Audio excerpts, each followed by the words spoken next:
Have you ever been so sure of your innocence that you forgot guilt doesn't need proof, only paperwork? Zara Williams learned that lesson on Christmas Eve, standing in a frozen warehouse at the edge of Brooklyn, staring at white bricks stamped with symbols she'd never seen before. Her breath came sharp in the December air. Snow pressed against the high windows like accusing fingers, and federal agents were 30 seconds from breaking down the door.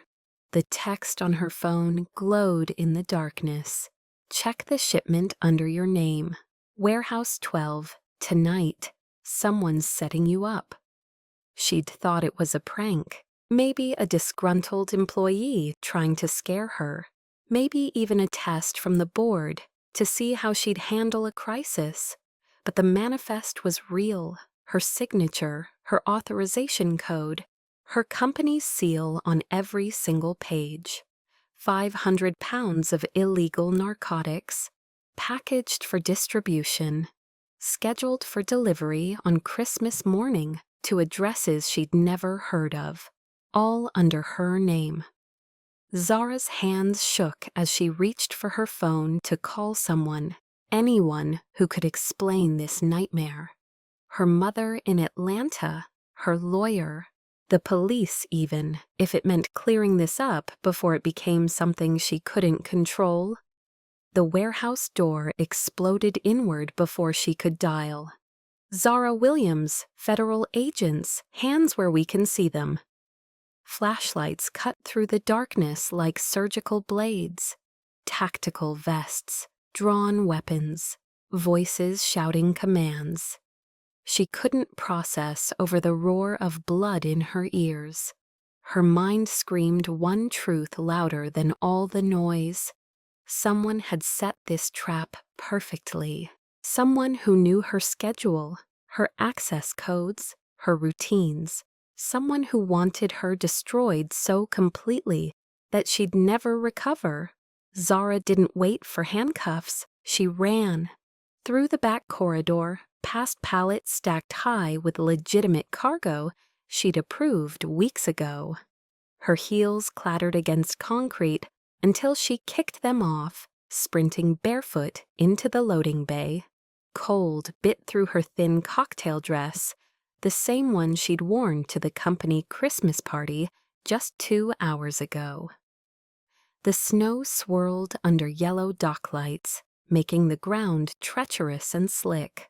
Behind her, radios crackled. Orders echoed off metal walls. Footsteps pounded closer. She vaulted over a chain-link fence, felt the metal bite into her palms, and landed hard on frozen asphalt. Pain shot through her ankles, but she kept moving. Her lungs burned. Her mind raced faster than her feet. This can't be happening, not now, not after everything I've survived. She'd grown up in a 2-bedroom apartment in Atlanta where the heat only worked half the time. She'd watched her mother leave for work at 5 in the morning and come home at midnight, too exhausted to eat. She'd promised herself she'd build something better, something that mattered, and she had. Williams Logistics employed 300 people. Good people who needed those jobs. Single parents, immigrants, people the system had overlooked, just like it had overlooked her mother for 30 years. Now someone was taking it all away, with forged documents and planted evidence. Zara ducked into an alley, pressed herself against a dumpster, and pulled out her phone with trembling fingers. She dialed Mia, her assistant, the one person she knew she could trust without question. 1 ring, 2, 3. Zara! Mia's voice was panicked, breathless. Oh God, where are you? The feds just raided headquarters. They're tearing apart your office. They're saying you trafficked drugs through our shipping network for months. I didn't do it. Zara's whisper was fierce, desperate. Mia, I swear on everything I love, I didn't. I know. Mia's voice cracked. I know you didn't. I found something in the system this afternoon. Someone's been editing shipping manifests using your login credentials, changing routes, altering delivery schedules. I tried calling you 3 times, but your phone kept going to voicemail because you were at the party. A shadow moved at the mouth of the alley. Zara's breath caught in her throat. Not a federal agent, something far worse. A figure in a Santa Claus mask, red suit with white fur trim, and a blade that caught the streetlight like silver ice. Mia, I have to go. Zara ended the call and ran again. Because federal charges, she could fight in court with lawyers and evidence and the truth on her side. But a knife in the dark? That was a different kind of justice entirely. The kind that didn't care about truth. Only silence. Bryant Park should have been a sanctuary of Christmas joy. Families ice skating beneath strings of white lights. Carolers in matching red scarves singing beneath the massive tree. Children shrieking with laughter as snow dusted their coats and hats. Instead, Zara stumbled into the square gasping for air, her bare feet leaving bloody prints in the snow, and found 3 more Santa masks waiting for her. They emerged from behind vendor stalls selling hot chocolate and roasted chestnuts. They moved like professionals. No shouting, no hesitation, no wasted motion. Just cold, calculated pursuit. Her mind shifted into the crisis mode that had saved her company twice before. Analyze the situation. Identify escape routes. Adapt to changing conditions. Act decisively.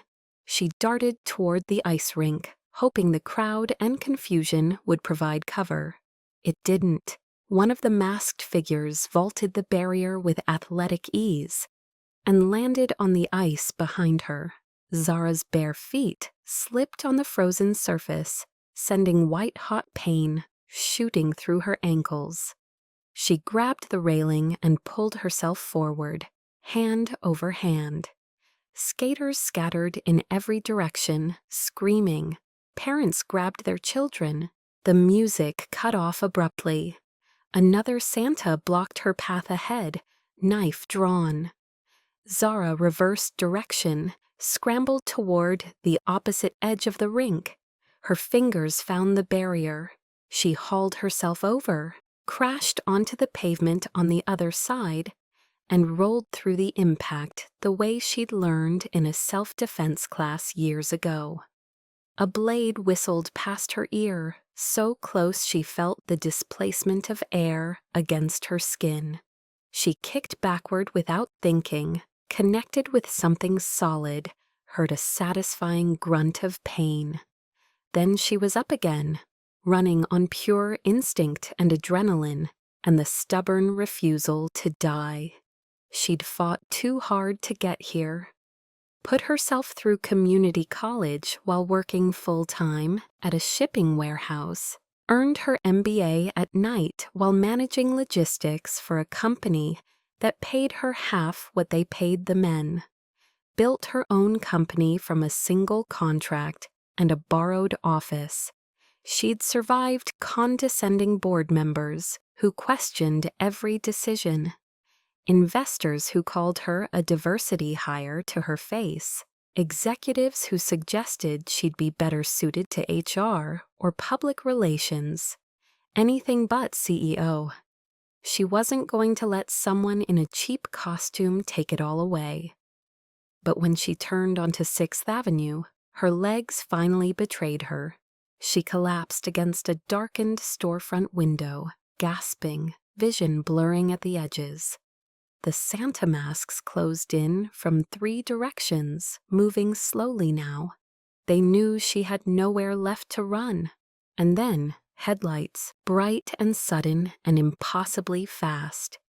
When the hunters close in and escape seems impossible, sometimes salvation arrives from the most unexpected source. Stay with us, And if this story has already grabbed your heart, hit that subscribe button. We pour our souls into these journeys every single night, and your presence here means everything.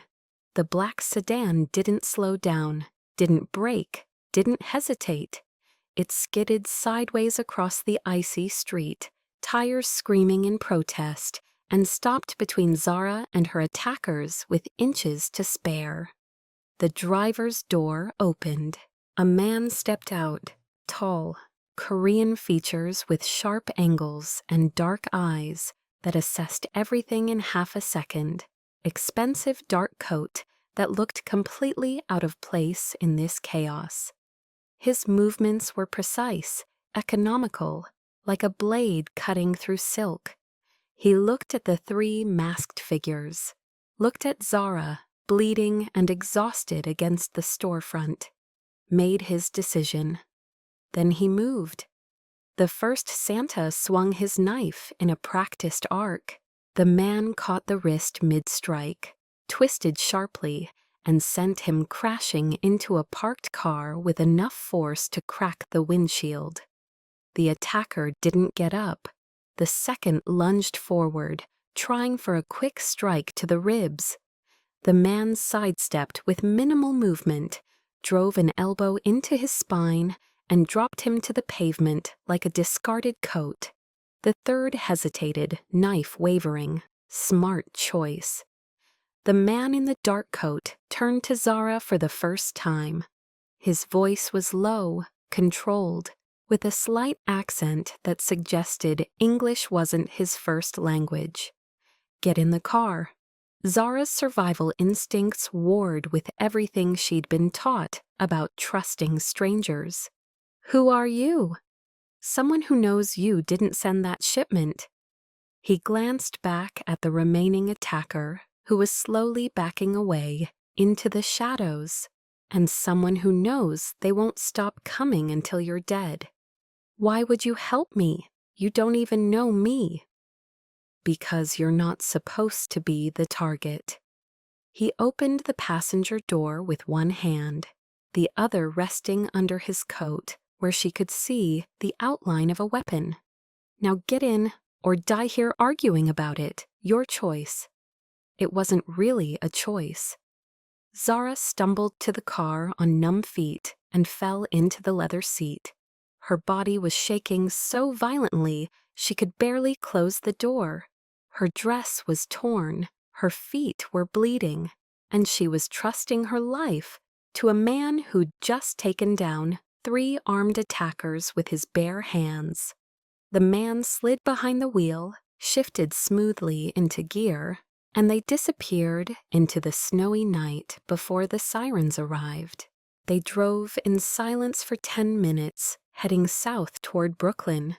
Zara pressed her forehead against the cold window, trying to breathe, trying to think. Her feet throbbed with every heartbeat. Her lungs ached. Everything felt distant, like she was watching someone else's life unravel.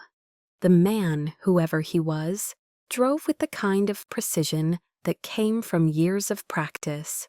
He knew exactly where he was going, checked his mirrors constantly, took side streets that avoided traffic cameras. Finally, Zara found her voice. You're not law enforcement. No. FBI? Customs? Some kind of private security? No. Then what are you? He glanced at her briefly. His eyes were dark, unreadable. Someone who solves problems the law can't touch? Zara's stomach dropped. She knew what that meant.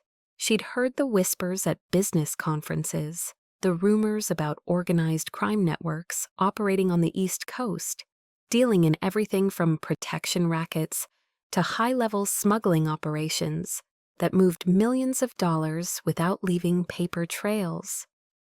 She was sitting next to someone who lived in those shadows, someone who operated outside the law. Let me out of this car, right now. Not yet. I said let me out. Her voice rose despite her exhaustion. He pulled over so suddenly she lurched forward against the seatbelt. They were on a quiet street near Chinatown, old buildings with faded signs, dim streetlights casting long shadows, snow still falling in thick curtains. He turned to face her fully, and for the first time she saw something other than cold calculation in his expression. Something that looked almost like frustration. "My name is Kang. 3 days ago, someone used your company's logistics network to move contraband into my territory without authorization or payment. That shipment you found tonight, it was designed to destabilize a major deal I've been negotiating for 6 months. You were chosen as the scapegoat because destroying you serves multiple purposes." Zara stared at him, trying to process. "That doesn't make sense. Why would anyone?" "Because whoever orchestrated this wanted 2 specific outcomes. You destroyed completely, and me implicated in a federal trafficking case." His jaw tightened. They nearly succeeded on both counts. "So you're not here to help me. You're here to protect yourself." "Right now," Kang said quietly, "those are exactly the same thing." Zara wanted to argue, to demand proof, to walk away and figure this out on her own terms, the way she'd figured out everything else in her life. But her phone buzzed. A text from Mia. "Z, I'm at the precinct giving my statement. The feds have more evidence. Surveillance footage of you at the warehouse last month. Financial transfers to offshore accounts in your name. Bank records showing deposits you never made. They're building an airtight case. Please tell me you have a plan. Please tell me you're somewhere safe." Zara's hands went numb. She looked at Kang. "I've never been to that warehouse before tonight. I've never opened an offshore account. I don't even know how to do that." "I know. How could you possibly know that?" "Because I've had surveillance on your company for 3 weeks." He said it like he was discussing the weather, like this was perfectly normal. "When I realized someone was using your logistics infrastructure to move goods through my territory without my knowledge, I started investigating. You're not a criminal, Miss Williams. You're just inconvenient to someone who wants you permanently gone." Zara closed her eyes. The pieces were falling into place, forming a picture she didn't want to see but couldn't deny. Someone inside her company, someone with high-level access to her credentials, her schedule, her entire operational framework. Someone ambitious enough to frame her for federal crimes and hire assassins to guarantee she never lived long enough to prove her innocence. "Harrison," she whispered. Kang's eyes sharpened with interest. "Your CFO. He's been pushing the board to replace me for 8 months. Said I was too cautious with expansion strategies, too soft on vetting new international clients, too concerned about compliance and oversight." She laughed bitterly. "I thought he was just ambitious and frustrated. I didn't think he'd destroy everything to take my position." "Ambitious men rarely stop at wanting, Ms. Williams. They take. And Harrison Cole is taking everything you built, brick by brick." Kang restarted the engine. "Which means we need to move. Those men tonight weren't federal agents. They were private contractors. And they don't stop until the job is complete." "Where are we going?" "Somewhere they won't think to look for either of us." The church was small and ancient, tucked between warehouses in Red Hook, Brooklyn. The kind of place most people drove past without noticing. Just another old building in a neighborhood full of them. But when Kang pulled up to the side entrance and killed the engine, Zara saw candlelight glowing through stained glass windows that probably hadn't been replaced since the 1950s. "A church?" She looked at him. You're hiding me in a church. Pastor Elijah is an old friend. He doesn't ask questions he doesn't want answered. Kang opened his door. And right now, questions are the most dangerous thing in your life. Zara followed him inside, limping on torn feet that left small bloodstains on the old stone steps. The sanctuary was warm and quiet, untouched by the chaos outside.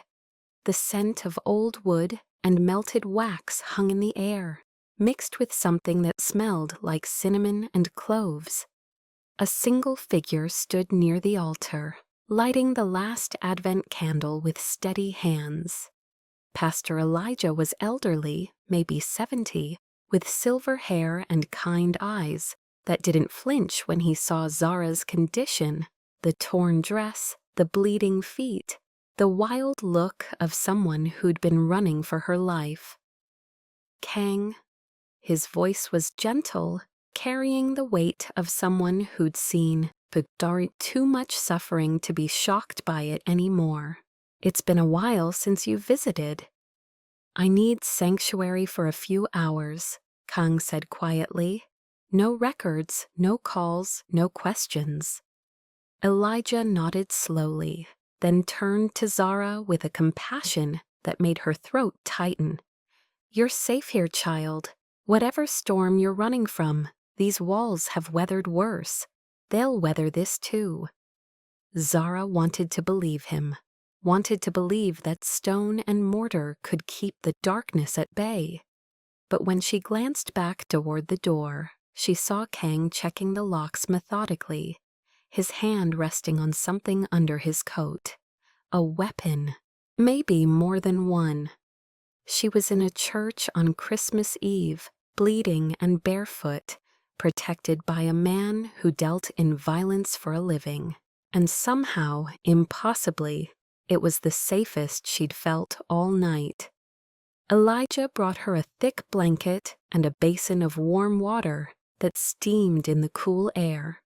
Zara sat in the front pew, cleaning her feet with careful movements, while Kang stood by the window, watching the street with the patience of someone who'd spent years learning how to wait. "Why are you really doing this?" she asked quietly, wrapping gauze around her ankle. Kang didn't turn around. "I told you, your problem directly affects my operations." "That's not the complete answer. I can hear it in your voice." Silence stretched between them, broken only by the soft whisper of snow against the windows. Then, "I had a younger brother, Minho, smart kid. Brilliant, actually.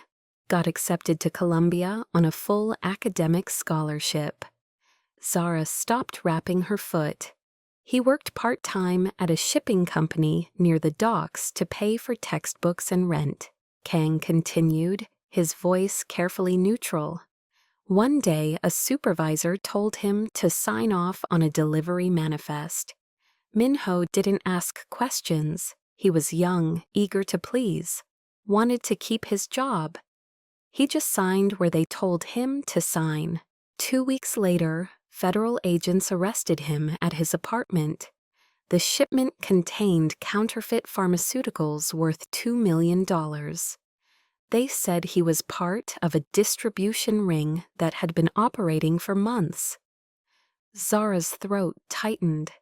He tried to fight the charges, kept insisting he was innocent, that someone had used him, kept believing the truth would matter, that the system would see he'd been manipulated.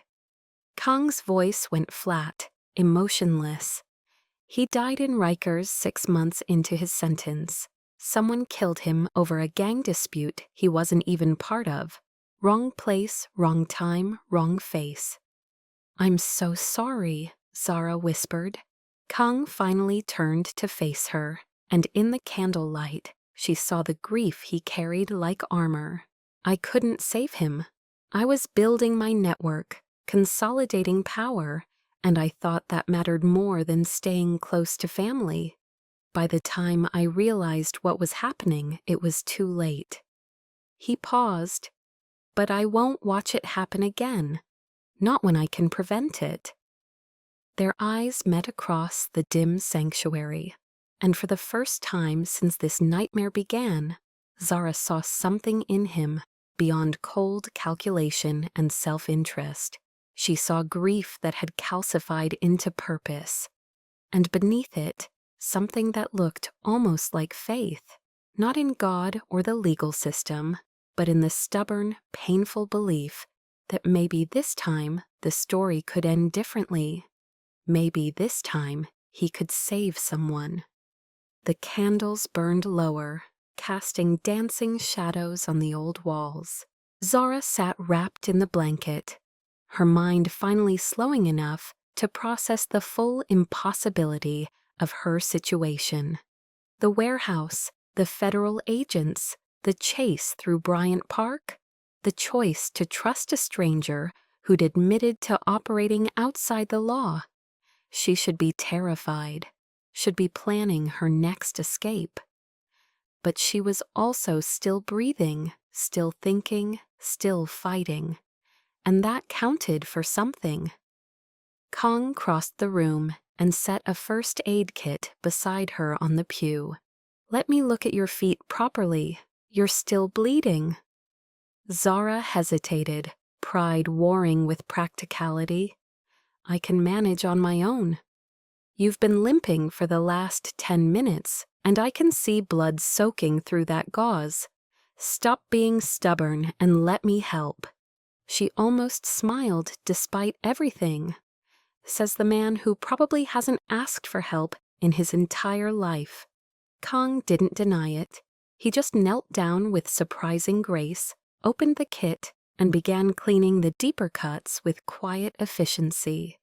His hands were steady, gentle, nothing like the brutal precision she'd witnessed when he fought off her attackers.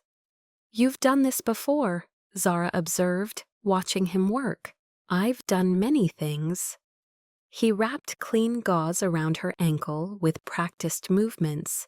"Most of them I deeply regret." "Then why continue down that path?" Kong paused, considering the question seriously. "Because the world I operate in doesn't reward kindness or forgiveness. It rewards control and strength. And if I don't maintain control of my territory, someone far worse will take it. Someone who won't care about collateral damage or innocent people caught in the crossfire." That sounds incredibly isolating. It is. He finished wrapping her other foot and sat back on his heels. But it keeps certain people alive, people who would otherwise get crushed between competing interests. Zara looked down at him, this man who'd saved her life, who was now tending her wounds in a church on Christmas Eve. "People like me, especially you."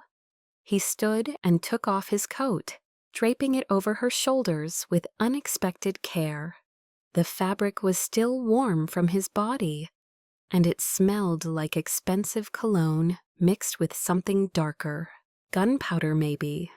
"You remind me that there are still people in this world worth protecting. People who build things instead of just taking them." The coat felt like armor against the cold, against the fear that had been her constant companion for hours. Pastor Elijah returned with 2 cups of tea, the steam rising in delicate spirals. "The snow's getting heavier. The weather service is calling for 10 inches by morning. Roads will be impassable soon." Kang accepted his cup with a nod of thanks. "Good. That means they'll have difficulty moving resources into the area. It buys us time." "You think they'll find us here?" Zara asked, wrapping her hands around her own cup, savoring the warmth. "Not tonight, but by dawn, Harrison will realize you escaped federal custody. He'll expand the search, bring in more contractors, increase the bounty." Kang sipped his tea thoughtfully. "We have until sunrise to build an irrefutable case against him." Zara's mind shifted into the strategic mode that had built her company from nothing. problem solving, pattern recognition, resource allocation. Mia said someone's been editing shipping manifests using my login credentials. If I can access our company servers remotely, I might be able to trace those changes back to their source terminal. Every edit leaves a digital fingerprint. Can you do that from here? Not without my laptop. It has the security protocols and access keys I need. She frowned. But it's at my apartment, and I'm guessing. Your apartment will be under surveillance by now. Federal agents, possibly local police, and definitely Harrison's people. Kang pulled out his phone. But that's not an insurmountable problem. What are you going to do? Call in a favor. He moved toward the back of the sanctuary, speaking in low tones. Zara turned to Pastor Elijah, who was adding another log to the small fireplace in the corner. How do you know him? Kang, I mean. Elijah smiled gently. He comes here sometimes, not for services, mind you. Just sits in the back pew and thinks, remembers.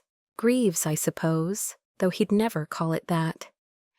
Do you know what he does? What he really does? I know enough. Elijah settled into a pew across from her. I also know that people are rarely just one thing, child. We contain multitudes, as the poet said. Good and bad, light and shadow. What matters is which part we choose to feed. And which part do you think he feeds? The part that brought you here instead of leaving you to die in that square. Elijah's eyes were knowing. The part that still believes redemption is possible, even if he'd never used that word. Kang returned, pocketing his phone. My people will retrieve your laptop within 2 hours. They'll be discreet. Your people? Zara raised an eyebrow. I thought you worked alone. I do. They're just highly motivated, independent contractors who understand the concept of mutually beneficial arrangements. He sat across from her, the candlelight casting interesting shadows across his features. Tell me about Harrison Cole. What drives him besides obvious ambition? Zara wrapped Kang's coat tighter around herself, thinking back through 3 years of working alongside her CFO. Entitlement, mostly. He came from old money, the kind of family that has buildings named after them, prep schools where everyone goes to Ivy League universities, country clubs where membership requires 3 sponsors and a background check. He genuinely believed the CEO position was his birthright. And then you got it instead.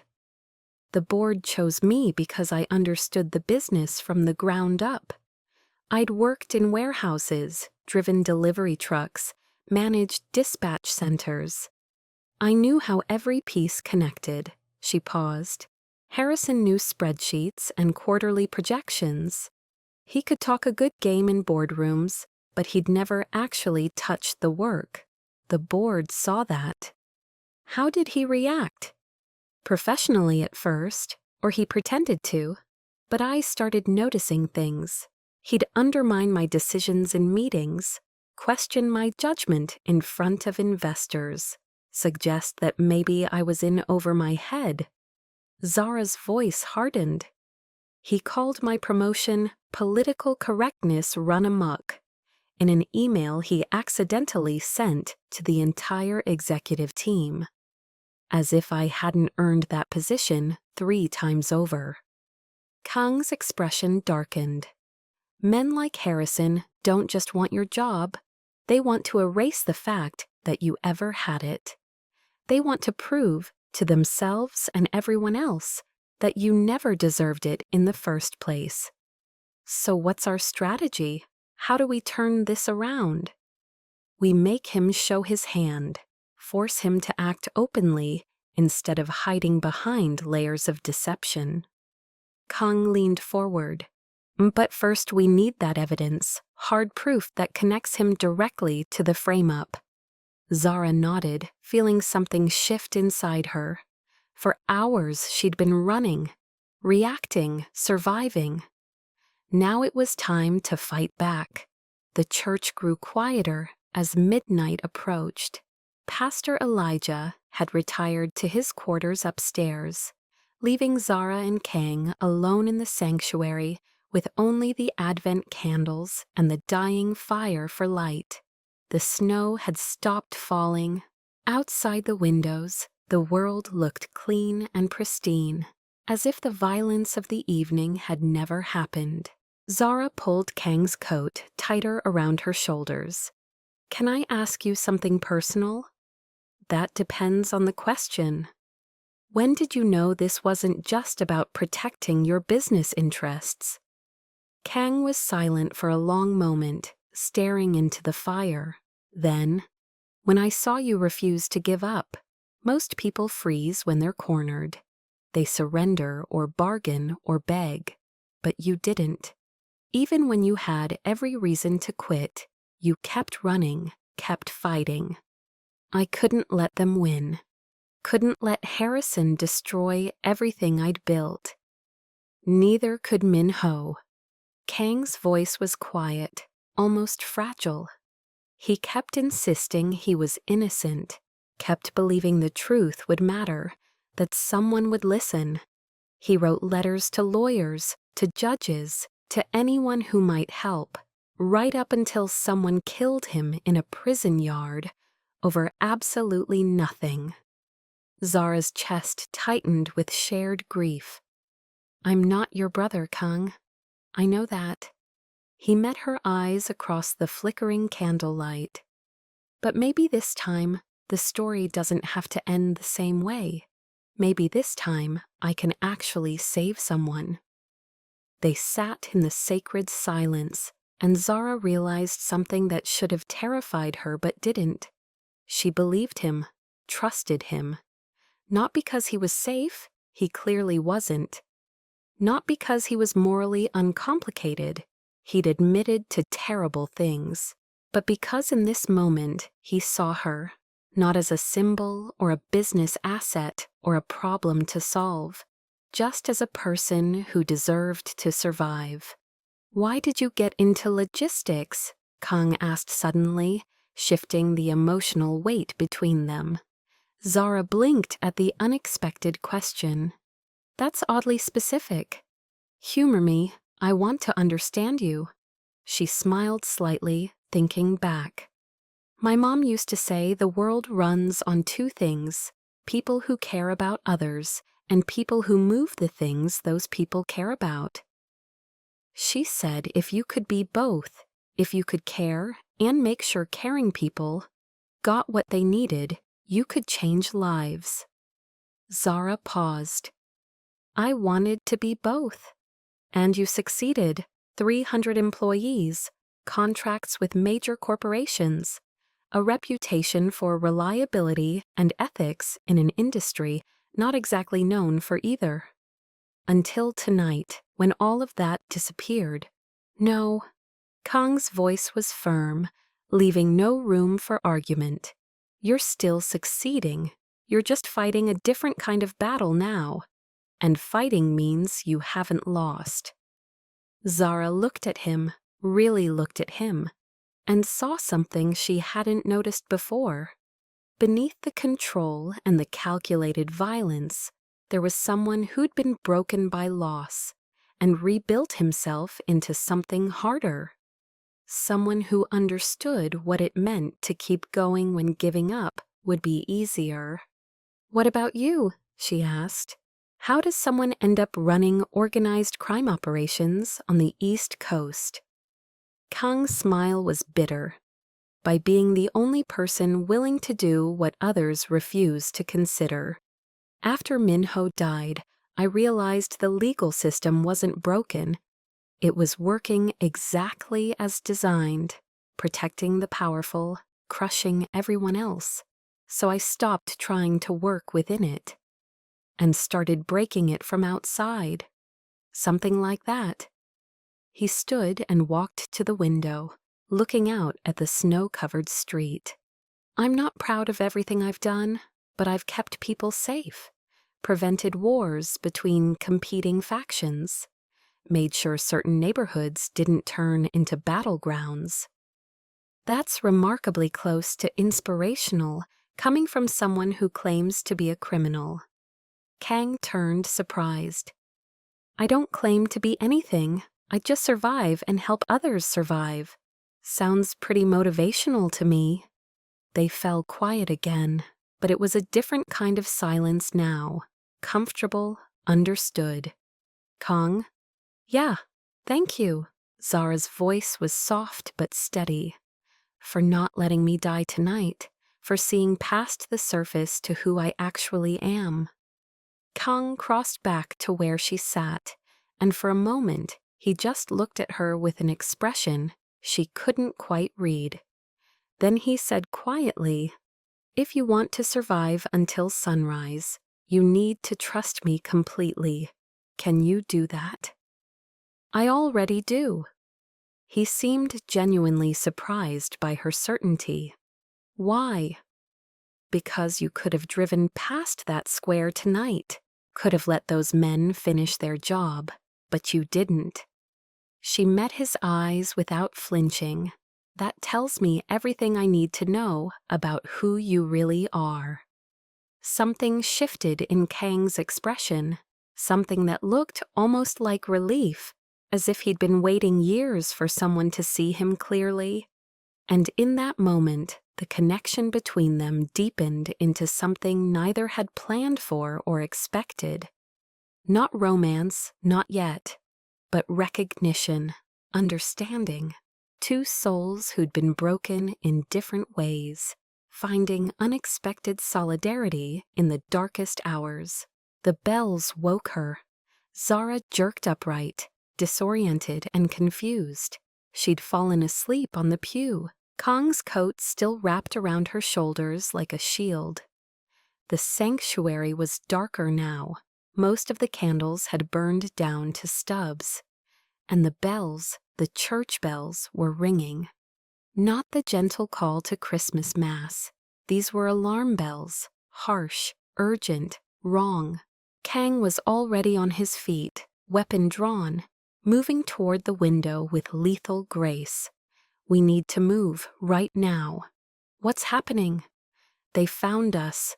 Pastor Elijah appeared in the doorway from his quarters, face pale with fear. "There are men outside, 4 that I can see.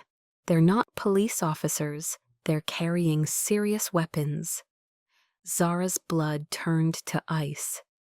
The same ones from before? No masks this time. Elijah's voice trembled. "Just body armor and weapons. Military-grade equipment from what I can see." Kang moved to the door, peered through a crack in the old wood. His jaw tightened. They're positioning themselves strategically. 2 at the front entrance, 2 covering the side door. Professional formation. "There's a back exit through the basement," Elijah offered. "It leads to the old cemetery behind the church." Kang shook his head once, decisive. "They'll have someone positioned there too. These aren't street thugs. They're trained contractors. They know how to clear a building." Zara stood, pushing through the fog of interrupted sleep. Her mind cleared instantly, adrenaline sharpening everything. "Then we need to hold this position until help arrives." "You don't know how to fight, Zara." "I know how to stay alive. I've been doing it all night." She met his eyes without flinching. "And I'm not hiding in a basement while you risk everything to protect me. That's not who I am." Kang's jaw tightened with frustration. "Zara, no." Her voice was steady, certain. "If I run now, I'll spend the rest of my life running, assuming I even have a life left. I'd rather face this here, standing beside you, than die slowly, in fear somewhere else." For a moment, Kang just looked at her, something shifting in his expression. Then he reached down to an ankle holster and pulled out a second weapon, smaller, lighter. Safety's here. Point center mass. Don't overthink it. Trust your instincts and squeeze the trigger smoothly. He placed it in her hands. And stay behind cover, always. Zara took the gun. It was heavier than she expected, cold against her palms. Pastor, go to the basement and lock the door from inside. Kang ordered, his voice brooking no argument. Whatever you hear up here, gunfire, shouting, anything, don't come out until I personally tell you it's clear. Understood? Elijah hesitated, looking between them, then nodded and disappeared down the stairs. They heard the heavy bolt slide home. The church went silent except for the soft whisper of snow starting to fall again outside. Zara and Kang positioned themselves behind separate pews near the center of the sanctuary, giving them clear sightlines to both entrances and good cover from incoming fire. I won't let them take you, Kang said quietly, checking his weapon with practiced efficiency. The feeling is entirely mutual. He glanced at her, and despite everything, there was almost a smile in his eyes. You're either incredibly brave or completely insane. Can't it be both? Before he could answer, the front door exploded inward in a shower of wooden splinters and metal fragments. The gunfire was deafening in the enclosed space. Zara dove behind her pew as bullets tore through centuries-old wood. Splinters rained down like wooden snow. The beautiful stained glass windows shattered one by one, letting in blasts of freezing wind that made the remaining candles flicker wildly.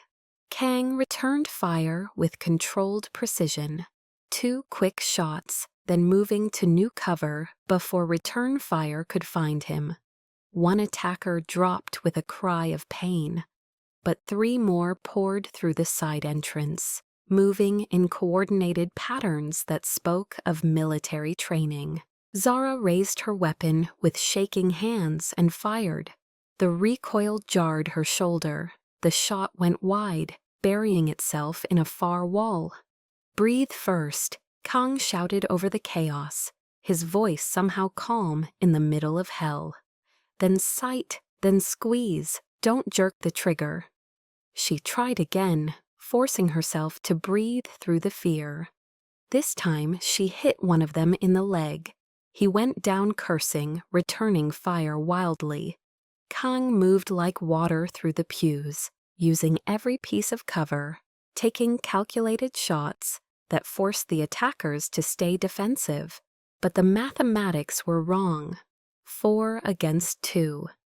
And Zara was barely functional with a weapon. She saw one of the attackers circling wide, trying to flank Kang's position from the left side where he couldn't see without exposing himself to crossfire. Zara didn't think, didn't calculate, didn't hesitate. She just moved, threw herself out of cover and across the open sanctuary floor. The shot meant for Kang's head caught her in the shoulder instead. Pain exploded through her body like white fire. She hit the floor hard, her weapon skittering away across old stone. Vision blurred at the edges. Kang's roar was primal, inhuman. The sound of a man who'd lost someone precious once before and refused to let it happen again. He crossed the sanctuary in 3 long strides, moving faster than should have been possible. Grabbed the shooter who'd hit Zara and slammed him into the ancient altar with bone-breaking force. The man crumpled and didn't move. Then Kang was beside her, hands on her face, her shoulders checking the wound with urgent efficiency. No, stay with me. Zara, stay with me. I'm okay, she gasped, though she wasn't sure if that was true. Just my shoulder. I've had worse. That was a lie. but saying it made her feel stronger. You shouldn't have done that. You shouldn't have. His voice cracked with emotion he usually kept buried. Yeah, well. She managed a weak smile despite the pain radiating through her entire upper body. You wouldn't have hesitated either, right? So we're even. Kang pressed his hand over her wound, trying to slow the bleeding that was soaking through her dress. His face was inches from hers, and she could see raw fear in his eyes, not for himself, but for her. You don't get to die protecting me, he said hoarsely. You don't get to. More footsteps, the remaining attackers regrouping near the entrance, preparing for another assault. Kang looked around desperately. They were trapped. Zara was bleeding badly, and reinforcements weren't coming. Kang, Zara whispered, her vision getting hazy around the edges. If this is how it ends, it's not. I won't let it be. But if it is, I need you to know that tonight. She struggled to focus through the pain. Tonight you gave me something I haven't had in years. You believed me when everyone else thought I was guilty. That matters. That means everything. She saw his throat work as he swallowed hard, and then, impossibly, sirens. Real ones this time. Multiple vehicles converging on their location. The attackers hesitated, exchanged rapid signals, and made the smart choice. They fled into the night through shattered windows and broken doors. Kang sagged with relief, so profound it looked like physical pain. Pastor Elijah must have called them when the shooting started. Thought he didn't ask questions. Zara's laugh came out weak and breathy. He doesn't, but he knows when questions don't matter anymore. Kang carefully lifted her into a sitting position, keeping pressure on her wound. Help is coming, just stay awake, stay with me. Not planning on going anywhere. Her vision was definitely fading now. Kang, right here, I'm right here. I think I need to pass out now. That's okay, I've got you. I promise I've got you. And as red and blue lights flooded through the broken windows, painting the destroyed sanctuary in alternating colors, Zara let herself fall into the darkness.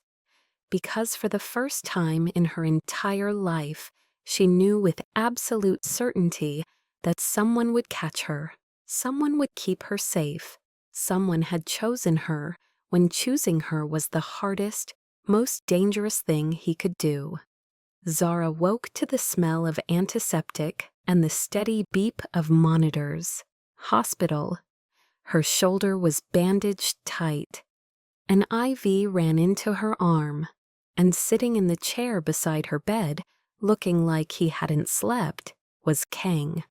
You're alive, she said. So are you. His voice was rough. Against considerable odds. How long was I out? 8 hours. It's Christmas afternoon now. Zara tried to sit up and winced. The police are downstairs. They want to question you, but I convinced them you need rest first. Kang leaned forward. Mia brought your laptop. She's outside with 2 federal agents who are very interested in what you have to say. Harrison? Still free, still claiming innocence. Kang's eyes were hard, but not for much longer. A soft knock at the door. Mia entered, laptop in hand, eyes red from crying. Oh my God, Z, I thought. She couldn't finish the sentence. Zara reached out her good hand. I'm okay, we're going to fix this. Mia set up the laptop on the bedside table. I pulled the server logs like you taught me. Every edit, every timestamp, every IP address. Despite her injury, Zara's fingers flew over the keyboard. Years of late nights had made her faster than most programmers. Within minutes, she had the trail. There. She turned the screen toward Kang. Harrison's been accessing my account for 3 months. Every manifest edit traces back to his office terminal. And look, he created a ghost company to receive payments for the contraband. That's evidence, Mia breathed. Real, solid evidence. It's motive, Zara corrected. Harrison wasn't just framing me. He was building his own smuggling operation, using my company's infrastructure. Kang stood. Then it's time to finish this. What are you going to do? Something legal, for once. He almost smiled. I'll bring the federal agents in. They'll want to see this immediately. Scene 7 continued, 50 to 55A. The interrogation room was sterile and cold. Harrison Cole sat across from 3 federal agents, his lawyer beside him, confidence radiating from every pore. This is absurd, he said smoothly. Miss Williams has been under extraordinary stress lately. Perhaps her judgment has become compromised. I've only ever tried to support her leadership. Agent Santos, a sharp-eyed woman in her 40s, slid a folder across the table. Then explain these. Harrison opened the folder. His face went pale. Server logs, financial records, surveillance footage showing him entering Warehouse 12 on multiple occasions over the past 6 months. This is fabricated, he stammered. We thought the same thing initially, Santos said with perfect calm. So we traced every IP address back to its physical source. Your office terminal, your home computer, your personal laptop, your phone. We have forensic evidence from 4 separate devices, Mr. Cole, all linked directly to you. Harrison's lawyer leaned in, whispering urgently. We also have testimony from 2 of the contractors you hired to eliminate Ms. Williams. Santos continued relentlessly. They're willing to identify you in exchange for reduced sentences. Seems you didn't pay them enough to maintain loyalty when facing life in prison. You also made one critical mistake, said Agent Chen, Santos's partner, opening another folder. You used your personal credit card to pay for a flight to the Cayman Islands last month. While there, you met with representatives from the Shell Corporation that received payments for the contraband shipments. We have surveillance footage of that meeting. We have banking records. We have everything. Harrison's mask finally cracked completely. You don't understand. She didn't deserve that position. I worked my entire life to get there. I came from the right background, went to the right schools, made the right connections. She just what? Santos leaned forward, her voice sharp as broken glass. Built the company from nothing, turned it into a multi-million-dollar operation, employed hundreds of people, and maintained an impeccable ethical record? She's a diversity hire. Harrison's composure shattered completely. If the board only chose her because of politics, because it looked good, not because she actually earned it. Mr. Cole, Santos said quietly, dangerously, you just confessed motive on record. Your lawyer is going to have nightmares about this conversation. Harrison's face went white as he realized what he'd done. Harrison Cole, you're under arrest for conspiracy to commit federal crimes, wire fraud, money laundering, racketeering, attempted murder, and approximately 18 other charges the district attorney will enumerate in detail. Santos stood, signaling to the officers waiting outside. You have the right to remain silent, though I note you've already waived that rather spectacularly. As they led him away in handcuffs, Harrison looked up at the observation room window and saw Zara standing there, arm in a sling, flanked by Kang and Mia. She didn't smile, didn't gloat, didn't show triumph. She just watched him with quiet dignity as justice finally caught up to a man who thought his privilege would protect him forever. Justice wasn't about revenge. It was about restoration, truth, accountability. And for the first time in what felt like years, Zara could breathe properly. Snow was still falling when Zara and Kang left the federal building. The city was coming alive again. Families heading to late Christmas dinners, children playing with new toys in the park. The world moving forward like nothing had happened. But everything had happened. Zara's company was safe. Her name was cleared. Harrison would spend the next decade in federal prison. And she was standing beside a man who'd risked everything to keep her alive without asking for anything in return. "What happens now?" she asked. Kang looked at the snow-covered street. "You return to your life. I return to mine." "Just like that?"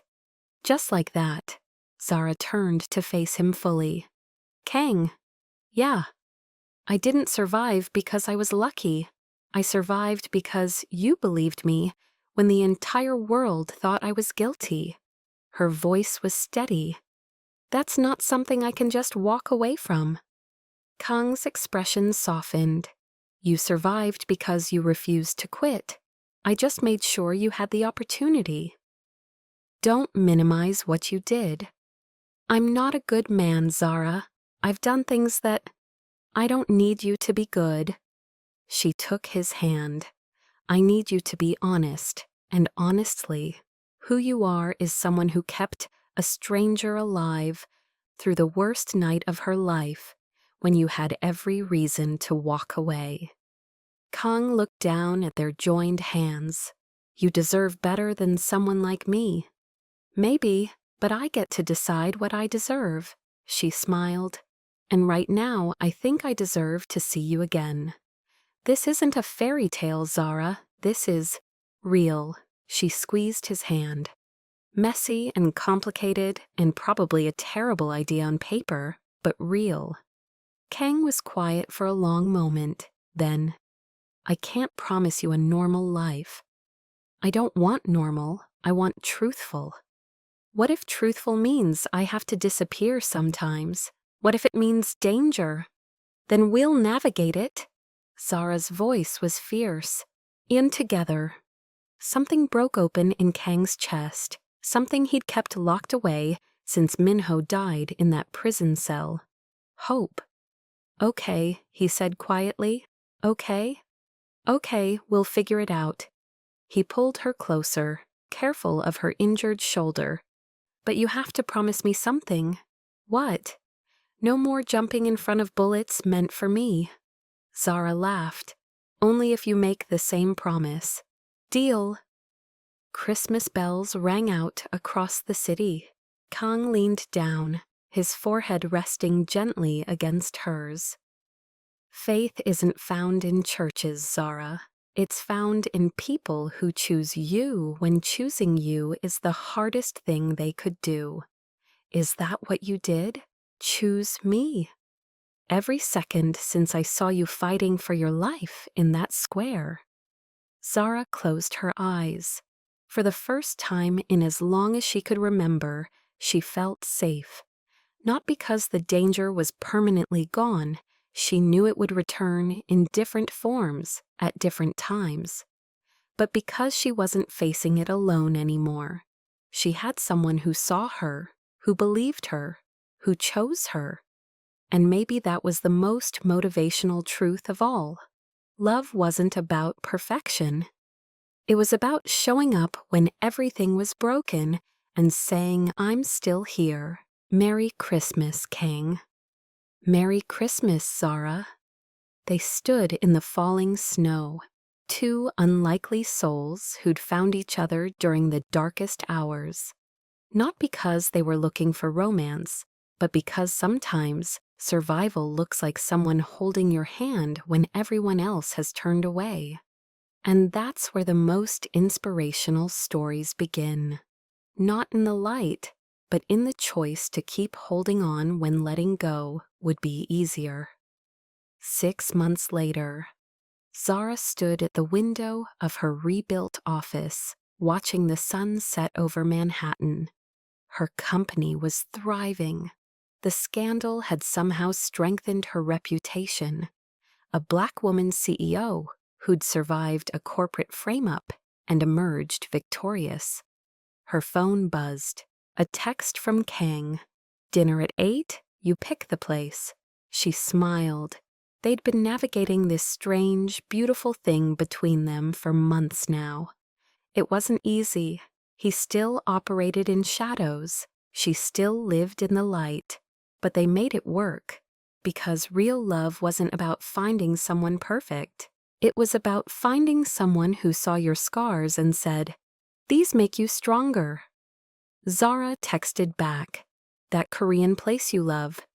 And you're finally teaching me to make kimchi properly." His response was immediate. "You're terrible at cooking, I know. That's why I need a patient teacher." A pause. Then, "I'll be there in an hour. Try not to burn the kitchen down before I arrive." Zara laughed, pocketed her phone, and headed home. The nightmare was over, but the story, their story, was just beginning. And that felt like faith, restored, like hope, rebuilt, like love, earned through fire. If this journey moved you, if you felt Zara's determination and Kang's loyalty, please like this video and subscribe to our channel. We craft these stories every night for people like you, people who believe in second chances, earned love, and the quiet power of choosing someone when the world says you shouldn't. Thank you for being here. Thank you for believing in stories that restore hope. Until tomorrow night, keep holding on.